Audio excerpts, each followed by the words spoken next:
Bura bizim evimizin yanındaki bir outlet'ti. En ucuz çanta markalarından biri de David Jones'tu. Deyəsən en son axırda buna karar verdim. Yəni o tam oturur, prosta arıqlasam. Arıqlamaram bilirsən elə. Yox. Çətin elə. 220'den düşüp 120'ye. Sana bir şey diyeyim.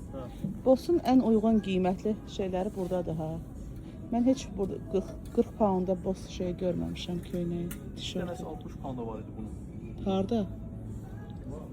Biraz böyük deyə mənə. O birisi də balaca kimi gəldi mənə. O əslində əynivi idi olmağına O 42. birisi. Ha. Bu yerə biraz böyüdü. Alo. Hacı. Bu daha geçəndir 42. Sən deməli məndən balaca giyinirsən. Götürüb paltosunu mənim çantamın üstünə qoyubdu ki. Təbii ki tez götürdüm, çantamı qoydum onun paltosunun üstünə. Roman müəllim. Hər kəs. Qulaq asırdım, eşidirdim. Neçədən düşürməsən bunların qiyməti? 325'ten. Tək razmerlər qalır ona görə də.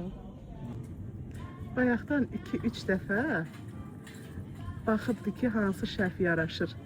Roman mənim çox gec bəyənən biridir. Bir dəfə özünə dedim, dedi, sən təşəkkür eləməlisən ki, mənim kimi gec bəyənən biri gəlib səni almışam. Ən sonda hansına qərar verdin? Bilirsən nəyə görə onu da seçirsən? Bu altdaki göy var ya, Aha, tamamen ona yönləndirir. aha. Amma belə bağladığın zaman Bu daha çox bəyəndin. Ha, düz deyirsən, yaxından baxanda elə bu daha yaxşıdır. Ha, düzdür. Mübarəkdir, bu oldu. mübarəkdir. Biz tamamilə başqa bir şey üçün gəlmişdik. Əlaqəsiz Çanta almağa gəlmişdik Roman müəllimə. Ancaq çanta ala bilməyib başqa şeylər alırıq. Mənim kimi həyat yoldaşı yoxdur ha. Heç ehtiyacı olmamasına rəğmən təzə aldığı paltosuna uyğundur deyə rəngi yoldaşını təşviq edən ki, get özünə təzə ayaqqabı al deyən həyat yoldaşı. Xoşuma gəlmədi. Gəlmədi? Yox. Özüm biraz tərifləyəcəydim. Niyə xoşuma gəlmədi? Qəşəng yaraşır amma. Yox. Çox da giyinilməyəcəksən axı. Palto geyinə qədər geyinilir ki, ayaqqabı da elə geyiniləcək də. Hayır, amma mənim corabları. Narıncı.